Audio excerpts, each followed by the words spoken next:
Bom dia a todos. Que a paz de Jesus esteja presente, nos tranquilizando o coração, nos acalmando a mente. Que nesse exato momento, tudo o que tem de problema, tudo o que tem de preocupação, vai ficar lá fora. E nesse momento a gente vai aproveitar um pouquinho da paz de Jesus, nos trazendo tranquilidade. Primeiramente, eu gostaria de agradecer a casa, a Dona Isaura, seu Anésio, o Alain, todas as pessoas envolvidas que nos incentivam a esse trabalho de desenvolver o conhecimento. Hoje nós vamos falar sobre o capítulo 17 do Evangelho segundo o Espiritismo. Esse capítulo ele inicia com o título de Sede Perfeitos, mas nós vamos tratar especificamente de um subitem chamado o Homem de Bem. Está contido no capítulo 17. Ele começa da seguinte forma, com um trecho evangélico de Mateus. Amai os vossos inimigos, fazei o bem aos que vos odeiam e orai pelos que vos perseguem e caluniam. Porque se amais somente aos que vos amam, o que fareis a mais que os publicanos? E se saudardes somente os que te saudam, aos vossos irmãos, o que fazeis nisso de especial? Não fazem isso também os gentios? Sede logo vós perfeitos, como o vosso Pai Celestial é perfeito. Nesse trecho, Jesus traz um senso de urgência para que nos melhoremos. Mas quando ele fala dessa perfeição, ele fala de uma perfeição relativa. Ele não está colocando aqui que a criatura possa se igualar ao Criador. Mas para aquela época, naquele momento, ele precisava de uma figura de linguagem forte, ele precisaria colocar um modelo que fosse perfeito em todos os seus detalhes, em todas as suas colocações, e ele usa esse modelo como sendo o nosso Pai. Por isso que ele traz, sede logo perfeitos, como o vosso Pai Celestial é perfeito. Só que aí, a gente tem uma certa dificuldade na parte de entender o sede logo perfeitos. O que eu posso fazer para ser perfeito, né? Nessa perfeição relativa? O que eu posso fazer para ser melhor? Como eu posso chegar nessa melhoria que Jesus nos coloca com um senso de urgência? E essa não é uma dúvida nova. Quando o Espiritismo estava sendo codificado, Allan Kardec traz essa dúvida. E ele coloca da seguinte forma: qual o meio mais eficaz que tem o homem? Qual é a melhor forma que o homem tem para se melhorar já nessa vida? Como ele pode já nessa vida resistir às tentações do mal, aos arrastamentos das paixões terrenas? Como ele poderia fazer isso? E quem vem em nosso socorro é Santo Agostinho. E ele coloca: um sábio da antiguidade já vos disse, conhece-te a ti mesmo. Seria muito fácil, simplesmente conhece-te a ti mesmo. Eu tenho dificuldade de entender isso e acredito que todo mundo tem a mesma dificuldade. E Kardec continua o questionamento exatamente colocando esse ponto. Conhecemos toda a sabedoria desta máxima, porém, a dificuldade está precisamente em cada um conhecer a si mesmo. A dificuldade está, ou seja, por mais que nós temos aquela notícia dentro do Evangelho de Mateus, por mais que Santo Agostinho nos dê essa resposta curta e direta, nós ainda temos dificuldade em entender o conhece-te a ti mesmo. E aí, ele vem em nosso socorro, porque ele desmembra, ele destrincha todo esse ensinamento do conhece-te a ti mesmo. Ele coloca até ele mesmo como exemplo. E ele fala: todas as noites em que eu deitava, eu questionava a minha consciência o que eu tinha feito no decorrer daquele dia. Me perguntava se eu havia sido útil a todas as pessoas que tinham me procurado. Eu me perguntava se ninguém tinha do que se queixar de mim mesmo. Me perguntava se eu fiz todo o bem que eu poderia. Questionava se ninguém, por mais que eu já tivesse auxiliado, se ninguém teria motivo para reclamar.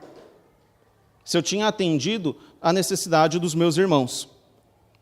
As pessoas que fazem esses tipos de questionamento, seguindo o conselho de Santo Agostinho, precisam de uma resposta rápida e direta. Para Deus não tem dois pesos e duas medidas, não tem um talvez eu fui ajudar alguém, talvez eu magoei alguém. Essas respostas precisam ser diretas.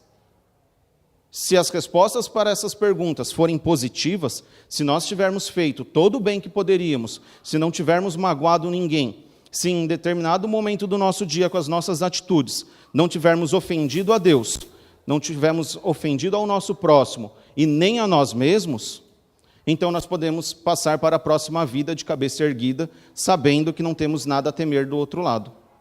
Eu achei interessante quando Santo Agostinho nos coloca que ofender a Deus, muito fácil de entender essa parte, né?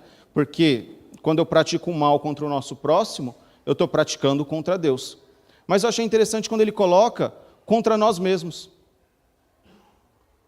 Em que momento eu posso ofender a mim mesmo? Em que momento eu posso praticar o mal contra mim mesmo? Quando eu tenho raízes no orgulho, na vaidade, no egoísmo, ou vícios que destroem o nosso corpo físico ou o nosso corpo espiritual. Se nós temos esses tipos de sentimentos, vícios ou paixões, nós estamos praticando o mal contra nós mesmos, estamos ofendendo o nosso próprio eu. Então, precisamos nos alertar também a isso. Não é egoísmo cuidar de si. Egoísmo é só pensar em si. Precisamos cuidar de nós para cuidar dos outros também. Mas, com todo esse ensinamento de Santo Agostinho, ainda temos dificuldade de entender. Poxa, quem pode nos auxiliar a destrinchar mais ainda esse ensinamento? E Allan Kardec tem o capítulo 17, no Evangelho segundo o Espiritismo, o item O Homem de Bem. E nesse item, ele coloca pontos vitais para o homem de bem, para o homem que está se desenvolvendo espiritualmente. E ele inicia dizendo que o homem de bem, ele cumpre a lei de justiça, de amor e caridade na sua maior pureza. Nesse exemplo que Kardec dá, ele quer dizer que o homem de bem, ele auxilia as pessoas da melhor maneira possível. Ele não espera que a justiça seja feita contra o seu irmão. Ele espera que a justiça seja feita para consigo mesmo. Ele não está se preocupando se o outro ou aquele está tendo uma situação diferente da dele. Ele sabe que Deus é justo no que coloca e no que nos deu, que nós temos exatamente o que precisamos. Está aí a justiça de Deus, está aí a sabedoria de Deus de nos colocar exatamente aonde deveríamos estar. Ele continua dizendo que o homem de bem, ele tem fé em Deus, na sua bondade, na sua justiça e sabedoria. Tem fé no futuro. Sabe que todas as vicissitudes da vida são provas ou expiações. O homem de bem, em nenhum momento ele se levanta contra Deus dizendo, Deus está sendo injusto comigo. Porque ele sabe que o que ele está passando nessa vida nada mais é do que reflexos de coisas que foram plantadas no passado ou simplesmente no presente. Então Deus não tem nada a ver com isso de que nós estamos sofrendo aqui nesse momento. Mas Deus tem a ver sim com a oportunidade que nós estamos tendo de resgatar nossos débitos. Deus tem a ver com a parte misericordiosa desse papel, e não com o sofrimento. Nós sofremos porque nós provocamos esse sofrimento. Podemos nos desenvolver sem a necessidade de todo esse sofrimento que nós passamos. E ele tem fé de que a vida continua.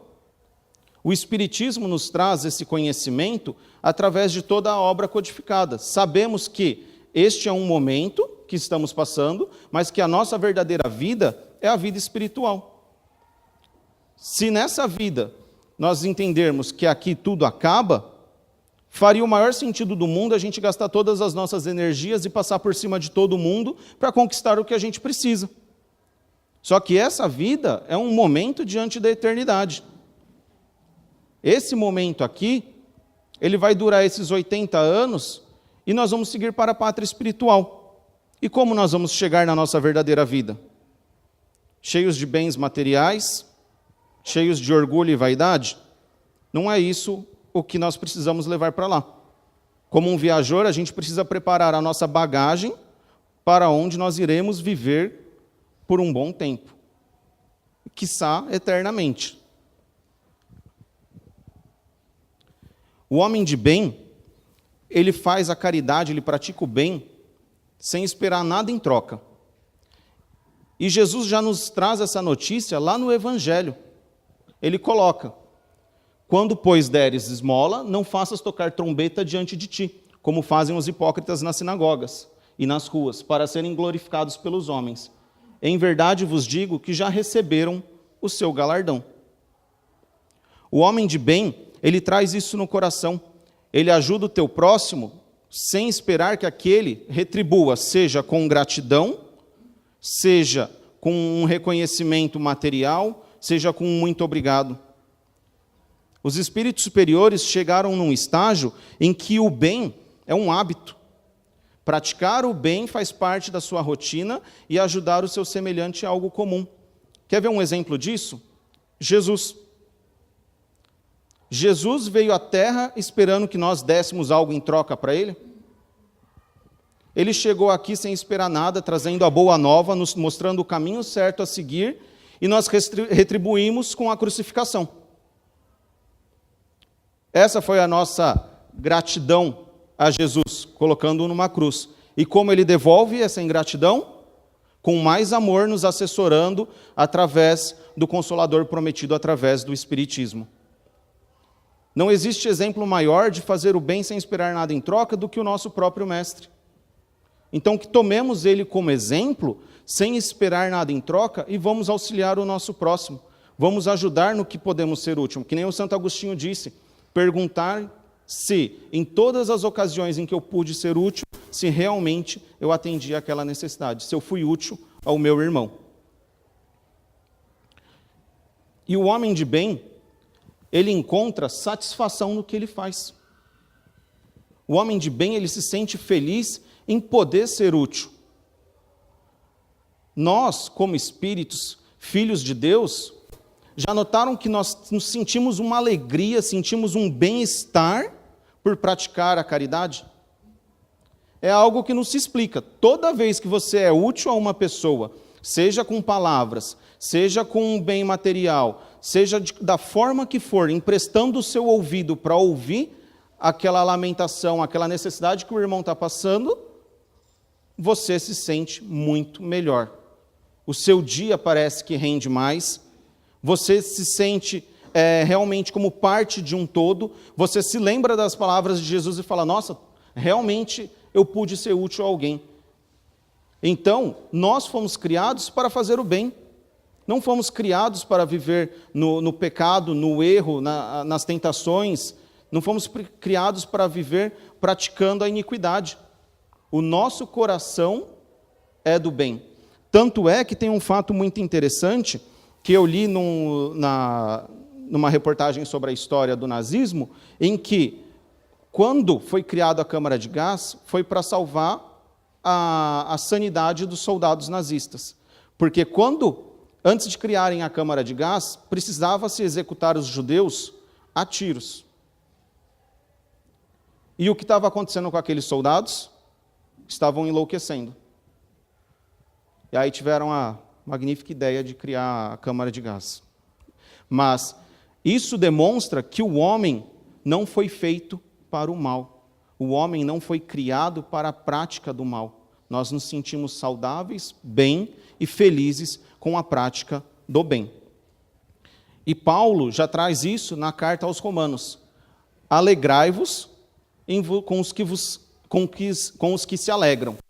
Ou seja, sinta-se feliz em ser útil, sinta-se feliz em ver o seu irmão bem, passando por aquela dificuldade e você podendo ser um apoio. O homem de bem, ele é bom, humano e benevolente para com todos.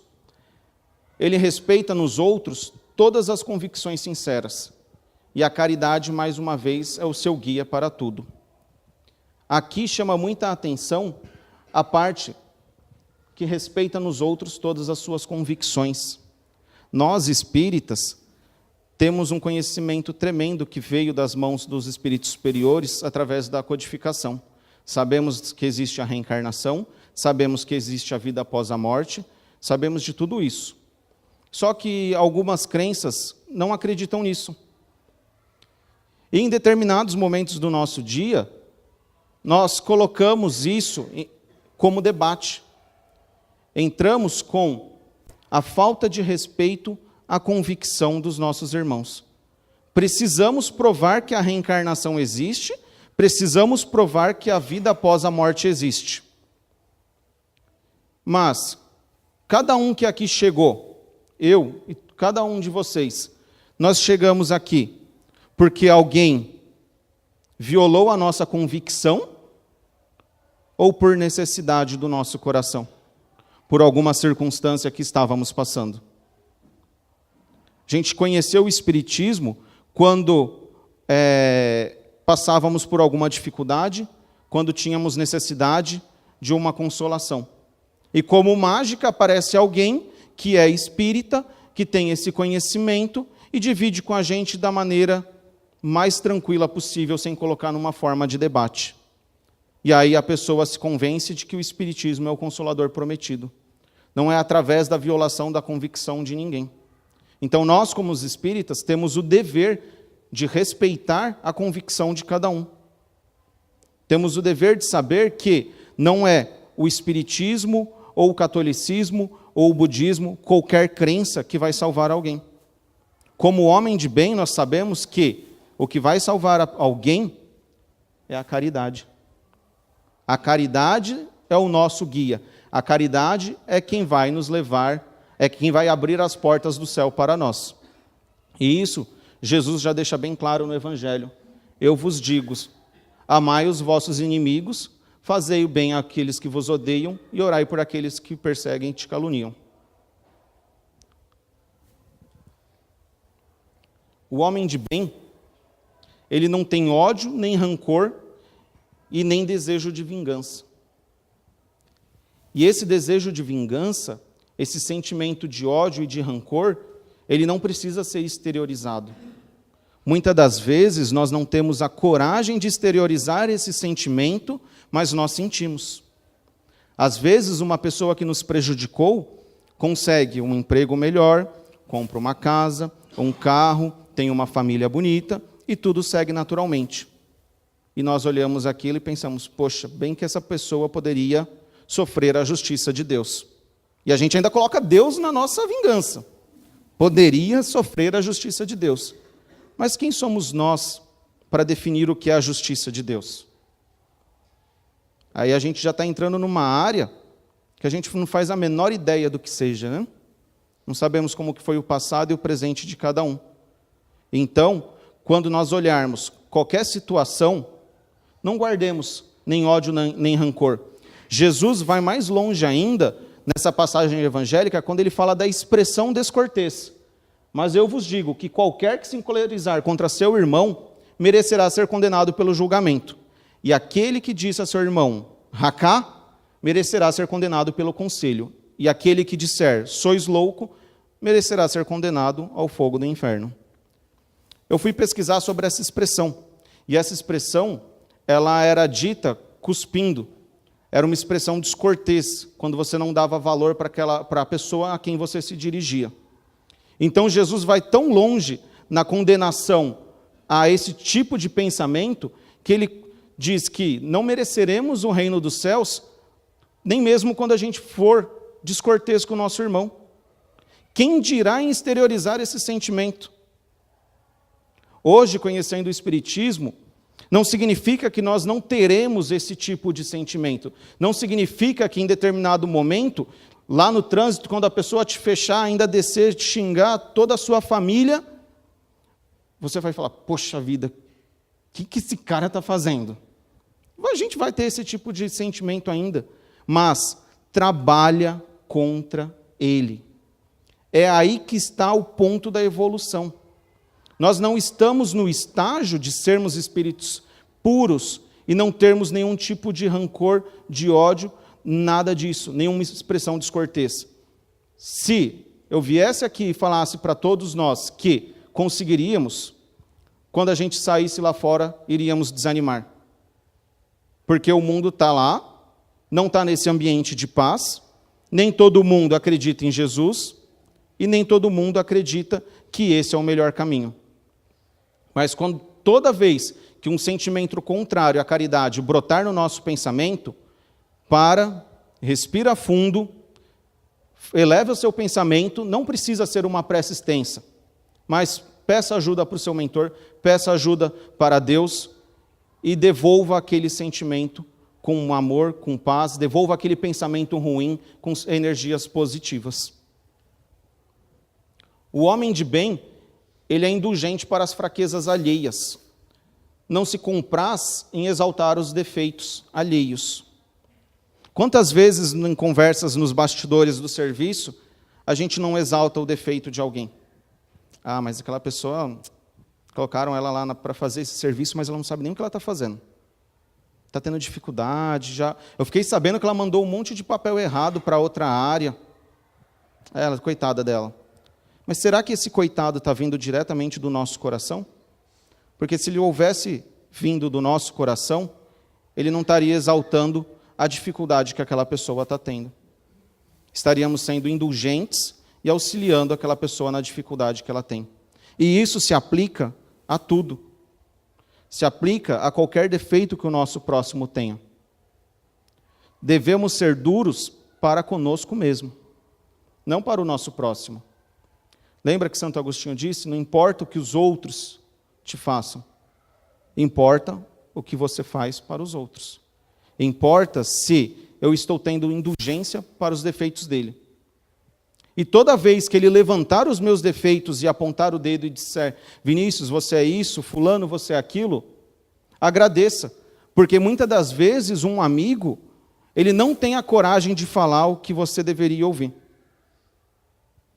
Aquele amigo, por gostar tanto da gente, ele é indulgente demais e acaba deixando passar alguns defeitos que nós temos no nosso dia a dia. Mas aquela pessoa que não gosta da gente, não. Ela vai colocar os seus defeitos na mesa e vai deixar bem claro, e defeitos que às vezes a gente nem sabe que a gente tem, de tão cego que nós estamos, e aquela pessoa vai colocar. E é nesse momento que nós devemos ser duros conosco mesmos. Devemos saber que são as nossas imperfeições que nos levam, após a morte, a um local bom ou um lugar ruim. Somos nós, e não os outros. Tem uma passagem do Evangelho em que Jesus estava a ensinar os discípulos e, de repente, trouxeram a ele, os escribas e fariseus trouxeram uma mulher puxando-a pelo braço e jogou na frente dele e falou, mestre, pegamos essa mulher em flagrante de adultério. Moisés, na sua lei, manda que apedrejemos. E o Senhor? Jesus agachou e começou a escrever na areia com a ponta dos dedos. E os escribas e fariseus continuavam insistindo. Que dizes, mestre?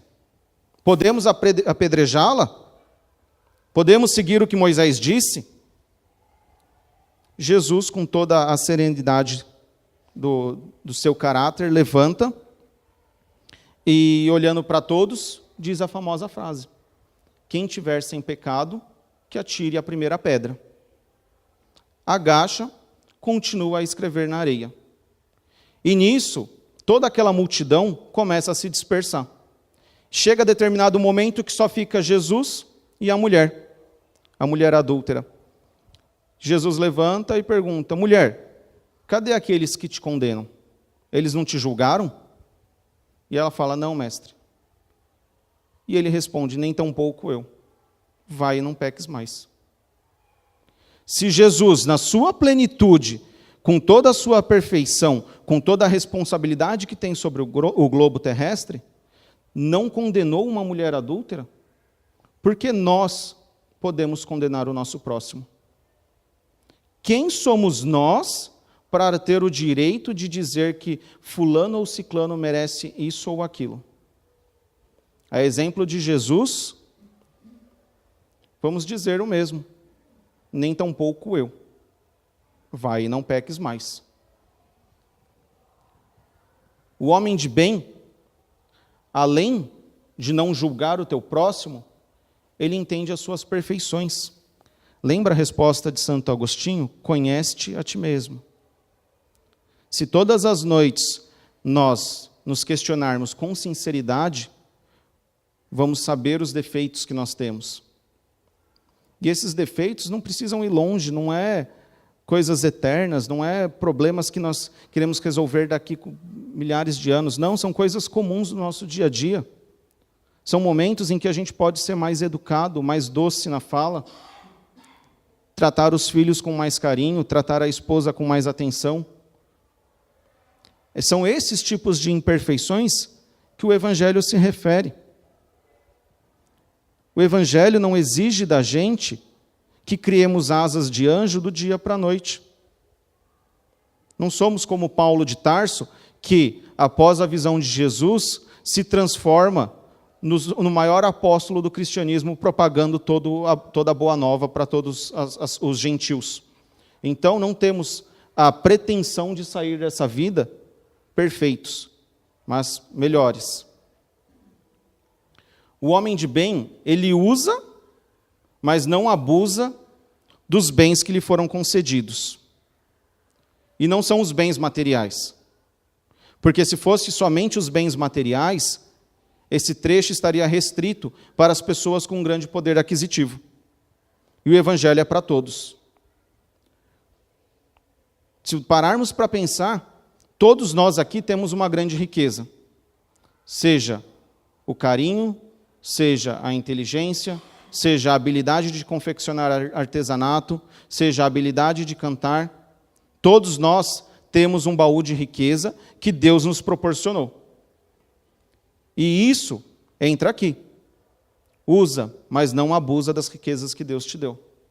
Podemos compartilhar com o nosso próximo tudo aquilo que nós temos. Seja inteligência, seja habilidades manuais com artesanatos, com música, com tudo. Devemos propagar tudo aquilo que nós temos de bom. Isso entra na caridade. A caridade que dá o bem material é a caridade mais fácil que existe. Muitas das vezes essa caridade pode ser feita a quilômetros de distância. Uma pessoa muito rica pode patrocinar algum evento lá na África.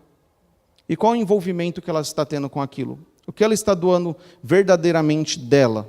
Quando você doa do seu tempo, quando você doa das suas riquezas, você está doando de você mesmo.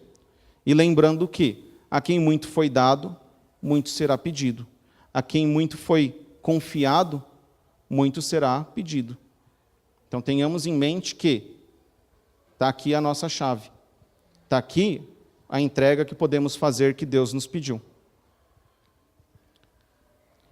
Eu fui procurar essa palavra no dicionário. Verdade, não conhecia essa palavra. Conscienciosamente. O que significa conscienciosamente? O homem de bem cumpre os seus deveres conscienciosamente, com ética, com moral. Isso significa conscienciosamente. Aprendi uma nova palavra. Então, o homem de bem, em todos os momentos da sua vida, em todos os momentos em que ele pode praticar o seu dever, ele vai praticar. Mas ele vai colocar acima de tudo a ética, a moral. Ele não vai desrespeitar nos outros o que ele não gostaria que fosse desrespeitado nele. E Paulo já nos lembra que não são os que ouvem a lei que são justos aos olhos de Deus, mas os que cumprem essa lei, sim, esses são justos diante dos olhos de Deus. Então não adianta nada nós recebermos todo o conhecimento que o Espiritismo nos inspira, recebermos toda a notícia que os bons espíritos nos trazem, se nós não colocarmos em prática, se não cumprir esse dever. Simplesmente ter o conhecimento, simplesmente vir até o centro, não é o suficiente. Precisamos colocar isso em prática, precisamos cumprir o nosso dever. E cada um aqui tem o seu dever. Seja dentro de casa, seja no trabalho, em determinado momento com certa pessoa, todos nós temos um dever a cumprir. É só a gente parar um pouquinho e aguçar a nossa percepção que vamos entender o que Deus está nos pedindo, o que Deus está esperando de nós.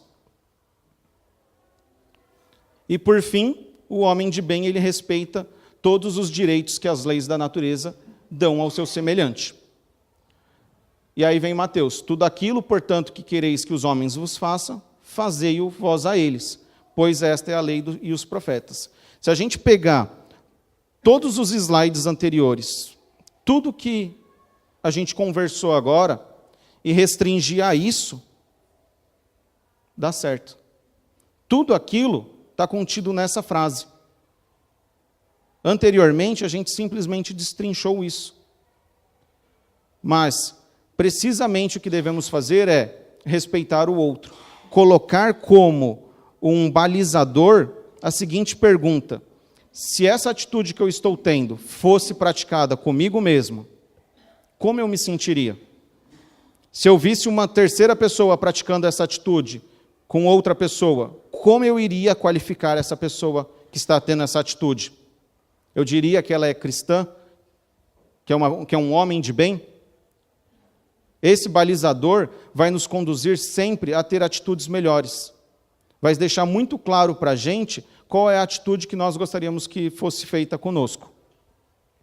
E após tudo isso, nós podemos então dizer que somos perfeitos.